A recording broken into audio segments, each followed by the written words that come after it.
সম্মানিত দর্শক এবং শ্রোতাবৃন্দ, আমি যশোরী আপনাদের সকলকে জানাই সালামুন আলাইকুম।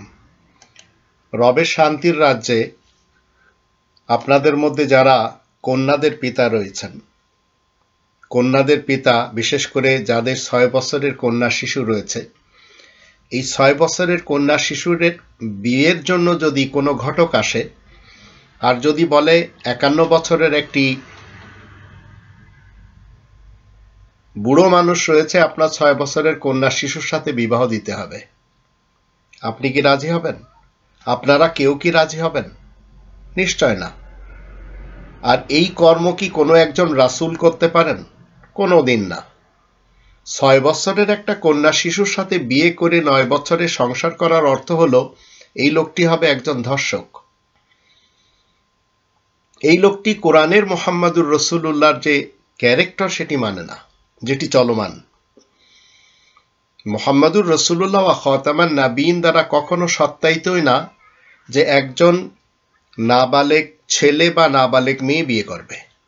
আমরা যখন কোরআনের 28 নম্বর সূরা আল কসাসের 14 নম্বর আয়াত দেখি, সেখানে বলা হচ্ছে ওয়ালাম্মা বালাগা আশুদ্দাহু ওয়াস্তাওয়া আতাইনাহু হুকমা ওয়া ইলমা ওয়া কাযালিকা নাজজিল মুহসিনিন।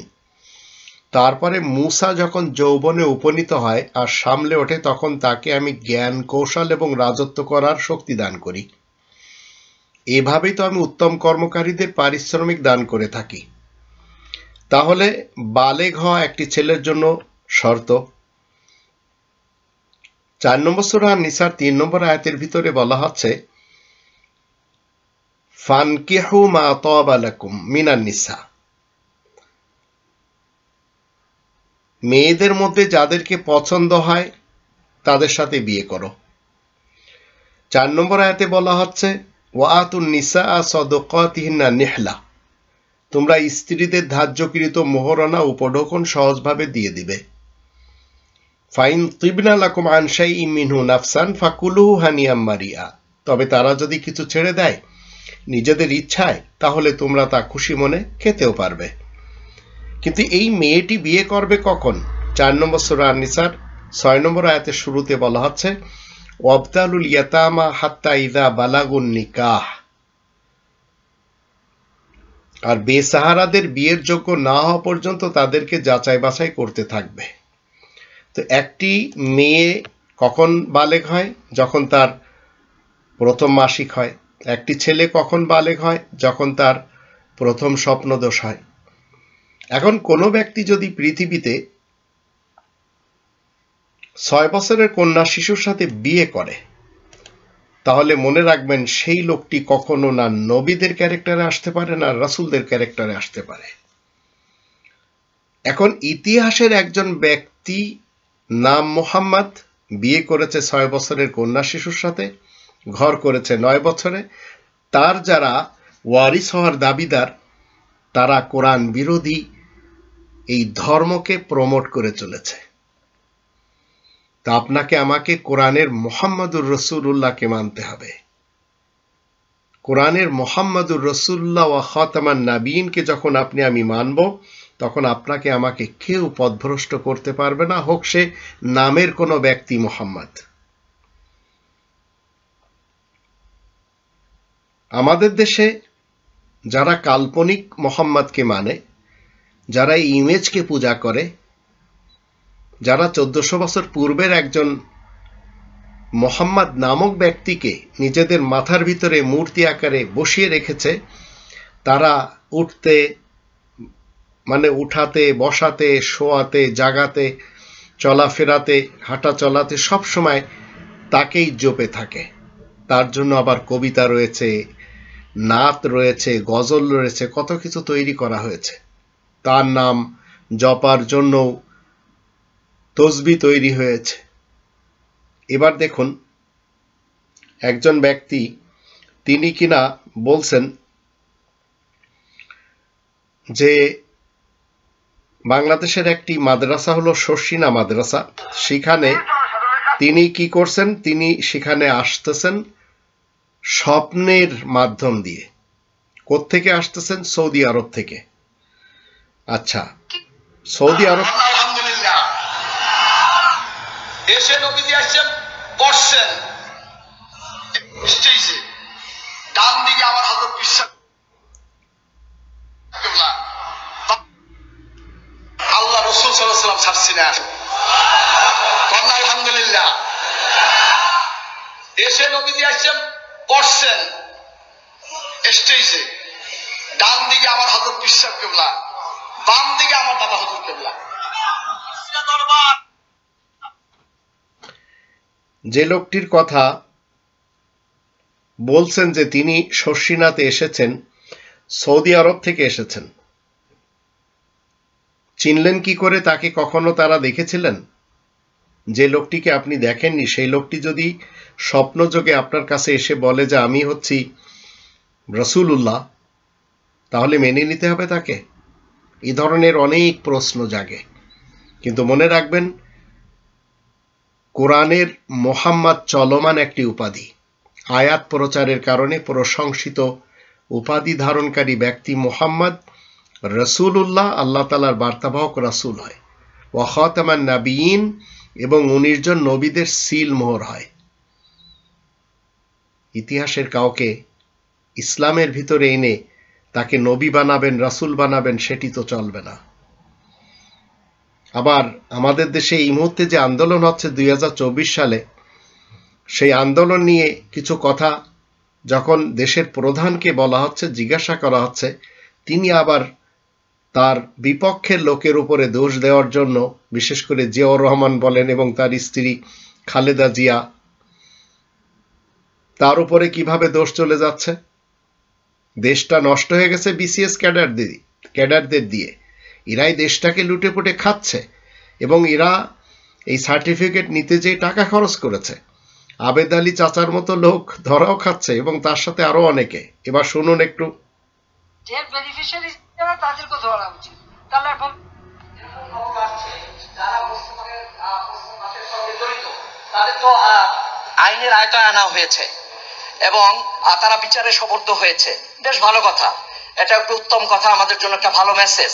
কিন্তু যারা এই প্রশ্ন ফাঁসের, যারা বেনিফিশিয়ারি, যারা এই প্রশ্ন ফাঁসের মধ্য দিয়ে, যারা ভালো ছাত্র না কিন্তু তারা আজকে বিসিএস অফিসার হয়েছেন, যারা এরকম প্রশ্ন ফাঁসের সুযোগ নিয়ে যারা আজকে বড় বড় পদে প্রশাসন ক্যাডার থেকে বিভিন্ন মাধ্যমে যারা আজকে বসে আছেন, এরা যদি বিচারে সোপর্দ হয়, এরা যদি অপরাধ করে থাকে প্রশ্ন ফাঁস করে, তাহলে যারা প্রশ্ন ফাঁসের বেনিফিশিয়ারি হিসেবে যারা ওটা নিয়ে যারা পাশ করলো, যারা বড় বড় পদে বসে আছে, তারা আইনের সোপর্দ হবে না কেন? তাদের ব্যাপারে আপনি কোনো সিদ্ধান্ত নেবেন কিনা এটা জানতে চাচ্ছি। আমি একটা কথা বলি। 24 বিসিএস পরীক্ষা হয়েছিল 2002 বা 3 এই সময়। ওই বিএনপি আমলে সেই সময় যে পরীক্ষা হতো আর যত চাকরি হতো, এটা কিন্তু কোনো পরীক্ষা না, ওই হাওয়া ভবন থেকে তালিকা পাঠানো হতো আর সেই তালিকাই হতো। এবং সেই সময় ঢাকা কলেজে পরীক্ষা হয়, একটা বিশেষ কামরা তাদের জন্য আলাদা রাখা হয়, যেখানে এইভাবে প্রশ্নের উত্তরে জাতির কাছ থেকে যে প্রশ্ন পাওয়া হলো, দেশের প্রধান এইভাবে গোলমোল উত্তর দিতে যে যা কিছু বলেছেন, আপনারা হয়তো শুনেছেন এই ভিডিওটি। উনি জিয়াউর রহমানের যুগ এবং খালেদা জিয়ার যুগ, হাওয়া ভবন, এইসব নিয়ে কথাবার্তা বলে মূলত প্রশ্ন কি করা হলো আর উত্তর উনি কি দিয়ে এই সাংবাদিকদেরকে বুঝিয়ে দিলেন। যাই হোক, ঠিক একই কায়দায় আমাদের দেশের প্রত্যেকটি সেক্টরে যারা বসে আছেন তারা তাদের অধীনস্থদের এইভাবে বুঝিয়ে দেন। আবার যারা ধর্মের মার্কেটে রয়েছেন, পুরা পৃথিবীতে যারা মোহাম্মদ ইমেজকে পূজা করেন, তার যত অনুসারী রয়েছে তারা সবাই তার বরাত দিয়ে যেসব কথাগুলি বলেন, একটু শুনে দেখুন।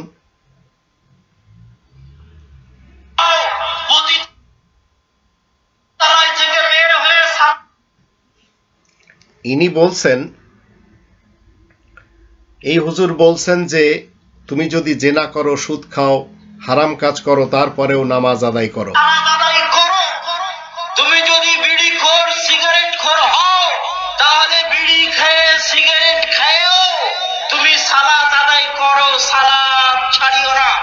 গুনাহের দোহাই দিয়ে, গুনাহের অজুহাত দিয়ে সালাত ছাড়িও না। যত বড় পাপী। ঠিক একই কায়দায় যদি আমরা আরবি ভাষা, আপনারা যদি কেউ বোঝেন, আরবি ভাষায়ও আর একজন কি বলছেন, شارب الخمر ليس بكافر، الزاني ليس بكافر، المرابي ليس بكافر، آكل الحشيش والمخدرات ليس بكافر، وإنما جاء في الصلاة. قول النبي صلى الله عليه وسلم: العهد الذي بيننا وبينهم الصلاة، فمن تركها فقد كفر. شارب الخمر ليس بكافر. ইনি বলতে চাচ্ছেন যারা মদ খাবে, জিনা করবে, চুরি করবে, এসবগুলি করুক, এগুলি করলে কেউ কাফের হচ্ছে না, কিন্তু এদের যে ইমেজের নবী, তার কথা হলো যে নামাজ যদি না পড়ে তাহলে সে কাফের। তো একই কায়দায় কেউ আরব থেকে আরবি ভাষায় ডেলিভারি দিচ্ছেন, আবার কেউ বাংলাদেশ থেকে আমাদের শোনাচ্ছেন বাংলা ভাষায়। এইভাবে ইসলাম নিয়ে তামাশা হতেই চলেছে। 1971 থেকে আজ পর্যন্ত আমরা একটি নামকে জানি, যে নামটি নিয়ে খুব ভেঙ্গানো হয়েছে, যার বাংলা অর্থ অনেকেই জানে না, আর সেটি হচ্ছে রাজাকার একটি শব্দ। তো এতদিন রাজাকার ছিল কারা? হুজুরেরা। আর আজ 2024 সালের কোটা আন্দোলনে যারা অংশগ্রহণ করছে, দেশের শিক্ষার্থীরাও, তারাও রাজাকার হয়ে গেছে। আর এই নিয়ে ঢাকা ইউনিভার্সিটিতে এই মুহূর্তে যা কিছু চলছে সেগুলি আপনারা খুব ভালো করেই জানছেন। 2024 সালে পৃথিবীর ভিতরে আমাদের এমন একটি দেশ যেখানে 100 ভাগের মধ্যে 92 ভাগই হচ্ছে মুসলমান। কেউ শিয়া, কেউ সুন্নি, কেউ সালাফি, কেউ কাদিয়ানি, কেউ আহমাদি, কেউ তাবলিগি, কেউ জুবায়ের গ্রুপ, কেউ সাদ গ্রুপ, কেউ হিফাজত, কেউ তরিকত, কেউ চরমোনাই, কেউ হানাফি, কেউ শাফি, কেউ মালিকি, কেউ হাম্বলি, আবার কেউ বিএনপি মার্কা, আবার কেউ বিএল মার্কা মুসলমান। কিন্তু এরা যে ধর্ম পালন করে চলেছে সেটি কোরআন থেকে আপনি যদি যাচাই বাছাই করেন তো সেটি কোরআনের ইসলাম না। এদের হুজুররা যা কিছু বলে, এদের বাপদাদারা যা কিছু করে আসছে, সেগুলি এরা মেনে চলে। আর এই টাইপের মুসলমানেরা কিন্তু সাথে অন্য তন্ত্র মানে, কেউ গণতন্ত্র, কেউ রাজতন্ত্র, কেউ সমাজতন্ত্র, কেউ মোল্লাতন্ত্র। কিন্তু রব্বানি সিস্টেম এরা আসবে না। ঠিক পাকিস্তানেও একই কায়দায় তাদের ধর্মকর্ম সামান্য একটু দেখে নিন।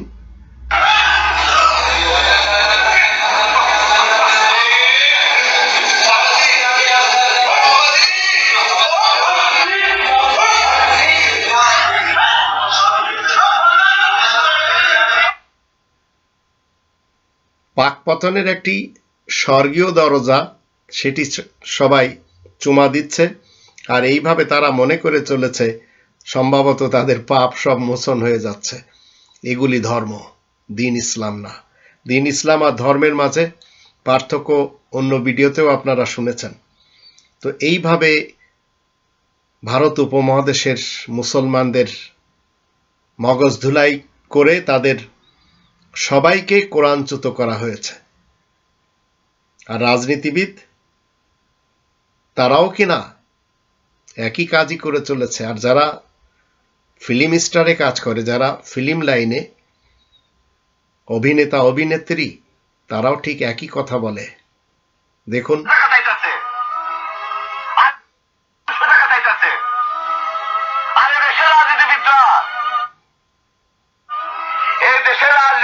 জনগণকে কইতাছে স্বাধীনতার সুখ ঘরে ঘরে পৌঁছে দিচ্ছি, ঘরে ঘরে পৌঁছে দিচ্ছি। আর দেশে উন্নতির জোয়ার বয়ে যেতেছে, জোয়ার বয়ে যেতেছে। আর জনগণ, বাংলাদেশের জনগণ খালি তামসা দেখতেছে আর কইতেছে উন্নতি হচ্ছে, উন্নতি হচ্ছে, উন্নতি হচ্ছে। ওই একই আলোচনা হইতেছে। বাংলাদেশের জনগণ খালি তামসা দেখবে। এগুলিও বলা হয়েছে এক সময়, আর ঠিক সেই কায়দায় আমাদের দেশ চলছে। মুখে সবাই ডিজিটাল শব্দটি ব্যবহার করছে, কিন্তু কাজ যখন এদের আপনি আমি দেখি, তখন অধিকদের পাই চোর, গুন্ডা, বদমাশ, জিনাখোর, রিবাখোর, লুটপাটকারী, খুনি, হত্যাকারী, গুমকারী, এরাই এই দেশ কব্জা করে রেখেছে। ইসলামের নামে যা কিছু চলছে আমাদের এই ছোট্ট দেশে, এই মুসলমান সমাজ যত কর্মকাণ্ড করে চলেছে, এরা সবাই কোরআন পরিপন্থী কর্মকাণ্ড করে চলেছে। যদি এরা নিজ ভাষায় কোরআনের অর্থ জানত, তাহলে এত বিভ্রান্ত হতো না, না রাজনৈতিক অঙ্গনে না ধর্মের অঙ্গনে। কারণ এই দুই অঙ্গনে এমন কিছু লোকেরা বসে আছে যারা কিনা সুযোগ পেলে কোটি কোটি না, হাজার হাজার কোটি টাকা মেরে চলেছে। 455 জনকে প্রশ্নপত্র দিয়েছেন প্রিয়নাথ জনপ্রতি 18 থেকে 20 লাখ টাকার চুক্তিতে। কিন্তু এনাকে ভাইরাল কেন করা হবে না? ঠিক দাড়িওয়ালা টুপিওয়ালাকে ভাইরাল করা হচ্ছে, কারণ এটি চায় বাংলাদেশের বেলায় ভারতীয়রা। এবার আসুন, ছোট ছোট বাচ্চাদেরকে মাদ্রাসায় দেওয়া হয়, সেখানে তাদের অনেকের পাছা মারা হয়, বলৎকার করা হয় এবং অনেকের সাথে ধর্ষণ করা হয়। আবার এই ক্ষুদে শিশুদেরকে নিয়ে, এই পাছা মারা নিয়ে আবার ভাইরাল করা হচ্ছে এই টাইপের।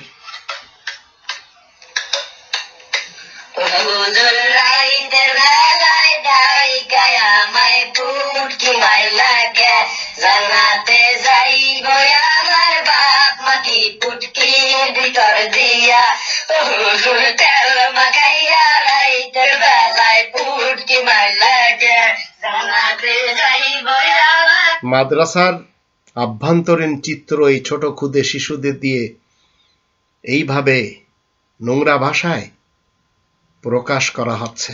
জাতি জাগছে।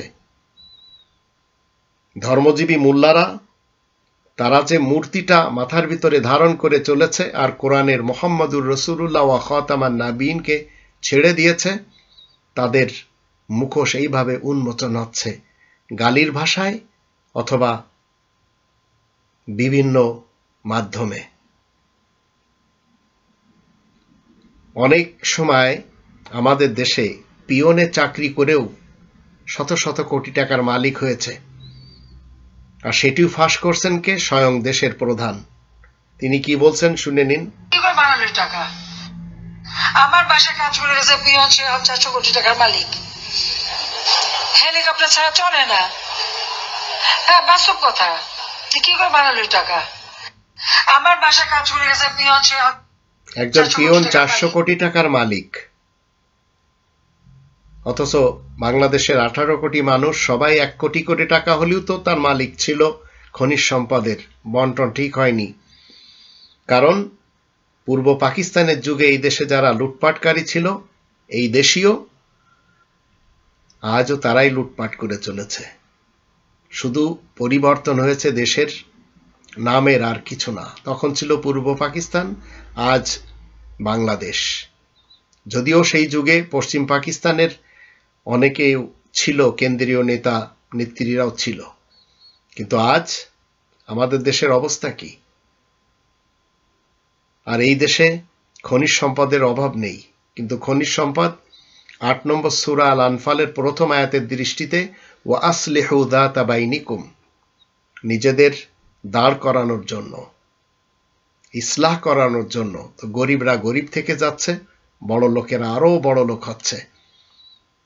এর কারণ হচ্ছে 16 নম্বর সূরা আন-নাহলের 90 নম্বর আয়াতের উপরে আমল হচ্ছে না। ইন্নাল্লাহা ইয়া'মুরু বিল আদলি ওয়াল ইহসান, নিশ্চয় আল্লাহ হুকুম দিচ্ছেন কল্যাণময় জীবন ব্যবস্থা কায়েম করতে এবং ন্যায় বিচার কায়েম করতে। তো এই দেশের ন্যায় কথা যারা যখন বলেছে, তাদের রাজাকার ট্যাগ লেগেছে। ঢাকা ইউনিভার্সিটিতে সেই যুদ্ধই চলছে। আবার যারা হজের ব্যবসা করে চলেছেন, এরাও এত টাকা কামিয়েছেন যে এদের আবার এক শ্রেণীর, তারা কিনা কি করছে? নেশা জাতীয় দ্রব্য পাচারে 3 হজ এজেন্সির অভিনব কৌশল ধরা খেয়েছে। এদেরকে আমরা মনে করি এরা হচ্ছে ধর্মের রাহবার, ধর্মের ঠিকাদার। আমি এমন হজ ব্যবসায়ীকে জানি যে কিনা তার নিজের ধর্মের ঘরে তার আপন মায়ের বাবার বাড়ির সম্পত্তি সব সন্তানদের না জানিয়ে জান্নাত দেওয়ার নামে লিখে নিয়েছে, আর সেই হচ্ছে আমার আপন ছোট ভাই। রব্বানি বিধানের কথা বলবেন, মনে রাখবেন আপনার উপরে একের পর এক মুসিবত আসবেই। আবার আরেকজন কি বলছেন,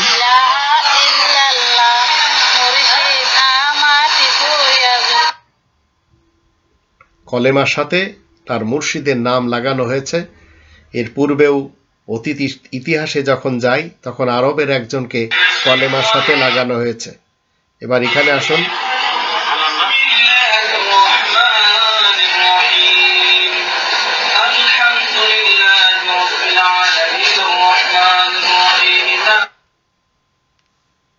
এ হুজুর কি করছেন? এই হুজুর নায়িকাদের পাশে বসিয়ে দোয়ার মাহফিল করছেন। আবার আপনারা এর পূর্বেও দেখেছেন ফিল্ম রিলিজ করার জন্য হুজুরদের নিয়ে দোয়াও করানো হচ্ছে। এই হুজুরদের এরা এমন গোলালু মার্কা, যখন যেখানে যে পাত্রে আপনারা ডাকবেন চলে আসবে, শুধু কটি টাকা দিলেই হবে। এবার আসুন,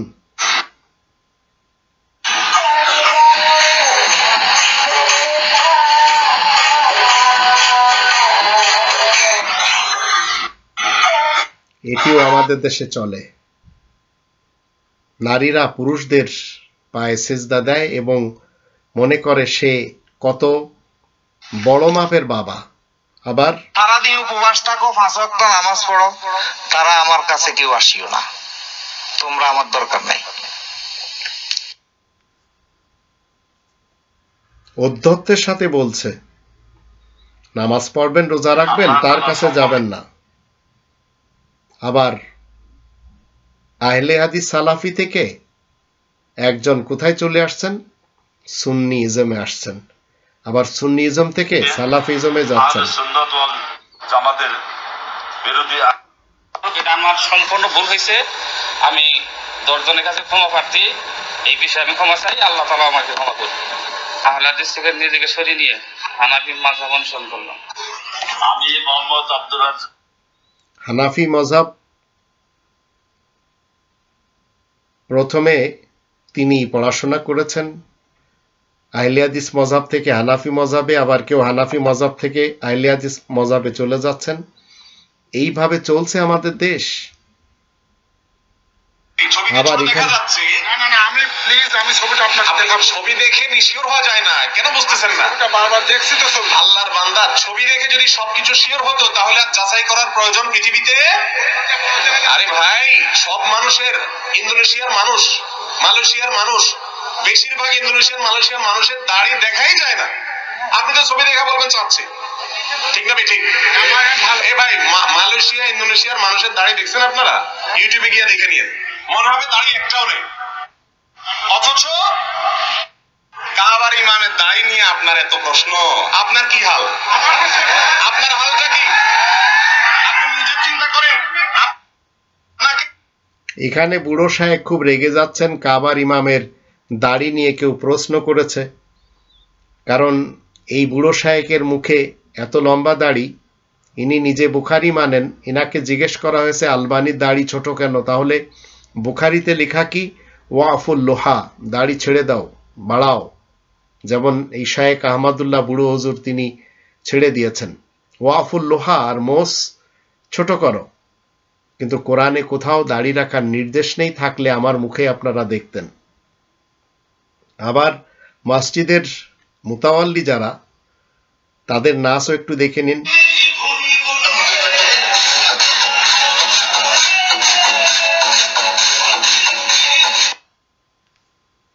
এরাই আমাদের দেশের মসজিদের মুতাওয়াল্লি। সুযোগ যে যেখান থেকে পায় সে সেখান থেকে শুধু নাচে, কারণ এদের কাছে নাচার জন্য পর্যাপ্ত হারাম পয়সা রয়েছে।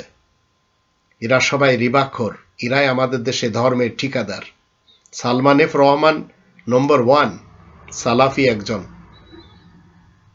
আরো বড় বড় আমাদের দেশে রয়েছে যারা সবাই রিবাখোর। এদের বিরুদ্ধে মুখ খুলবেন আপনার মুখে তালা লাগিয়ে দেবে। আমাকে মারবেন? আপনাকে মারবো না, আমি তো আপনাকে মারার হুমকি দেই নাই। আমি আপনাকে মারার কি? আমি আপনাকে বুঝাইতাছি যে বিষয়টা, আপনিও তো একজন মুসলিম, আপনি একজন মুসলিম না? আপনি তো পরনে তো পাঞ্জাবি নাই না, ঠিক আছে? এখন আমি আপনার মতো প্যান্ট শার্ট পরতে, আমি পরনে পাঞ্জাবি নাই। Let me finish. আমি যদি দাড়ি রাখি, আমি রাখার মতো রাখবো, রাখার পর কেন কাটবো? আরে ভাই, মানুষ আমাদের দেশে এই হুজুরের খুব ওয়াজ শুনেছে, আবার সেই হুজুর ভাইরাল হওয়ার জন্য চুল পরিবর্তন করেছে, কালার পরিবর্তন করেছে। এবার আসুন, বিজ্ঞানীরা আজকে বলছে, আরে আমরা তো চাঁদে যেতে পারি, আমরা গ্রহ আবিষ্কার করতে পারি।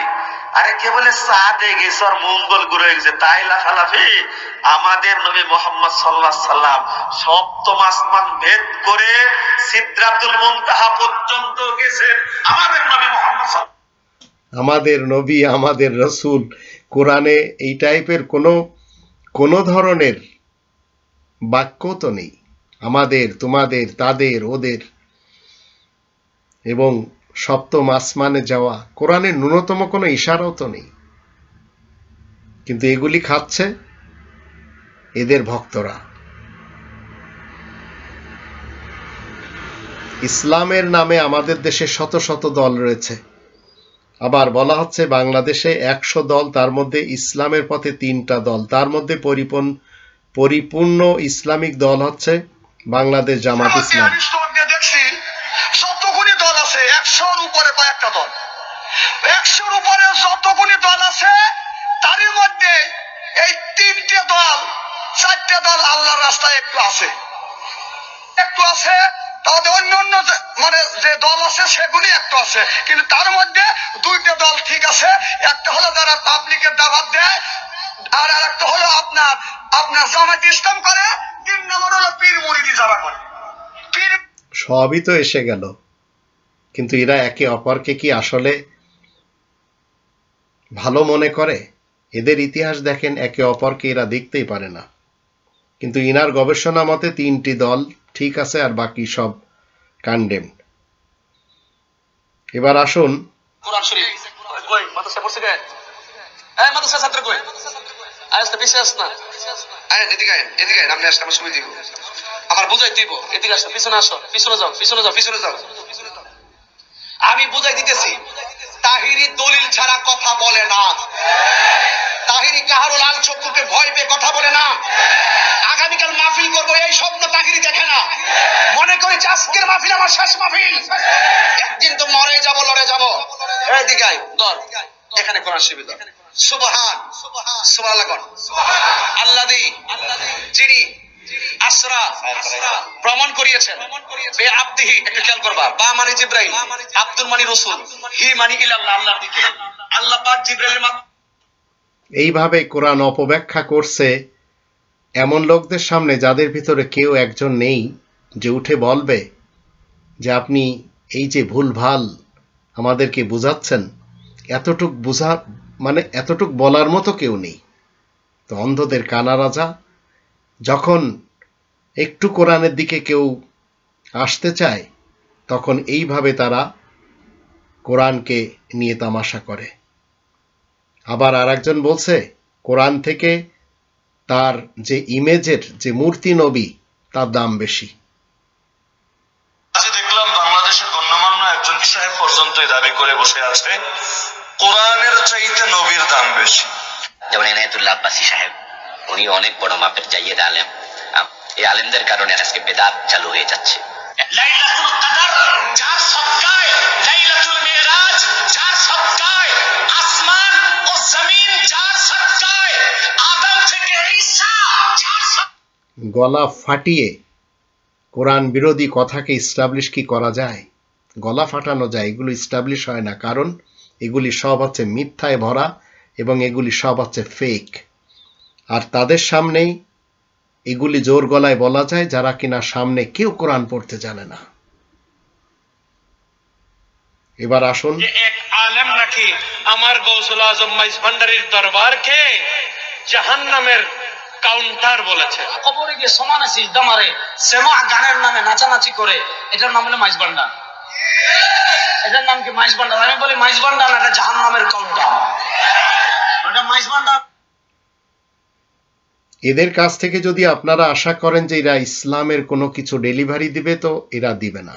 কারণ ইসলাম ডেলিভারি দিতে হলে আপনাকে 50 নম্বর সূরা কফ এর 45 নম্বর আয়াতকে সামনে রাখতে হবে। আর এই আয়াতের দৃষ্টিতে আমাদের দেশের এই উলামায়ে আজাজিল যারা রয়েছে এদেরকে চিনতে পারবেন। আল্লাহ বলছেন, নাহনু আ'লামু বিমা ইয়াকুলুন ওয়া মা আনতা আলাইহিম বিজাব্বার ফাযাক্কির বিল কুরআনি মান ইয়াখাফু ওয়াঈদ। আল্লাহ বলছেন, আমি বেশ ভালো করেই জানি মানুষেরা যা কিছু বলে চলেছে, তুমি তাদের উপরে কড়াকড়ির কোনো ব্যবস্থা আরোপকারী তো নাও। সুতরাং যে আমার শাস্তি থেকে ভয় করে তাকে ফাযাক্কির বিল কুরআন, তাকে উপদেশ দিবে কোরআনের সাথে।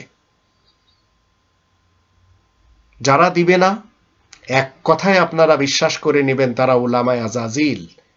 যারা দিবে না তারা হচ্ছে দুর্নীতিবাজ পলিটিশিয়ান। যারা দিবে না তারা হচ্ছে ভ্রষ্টাচার মৌলবী। তারা সবাই হচ্ছে উলামায়ে আজাজিল, আগুনখোর বক্তা।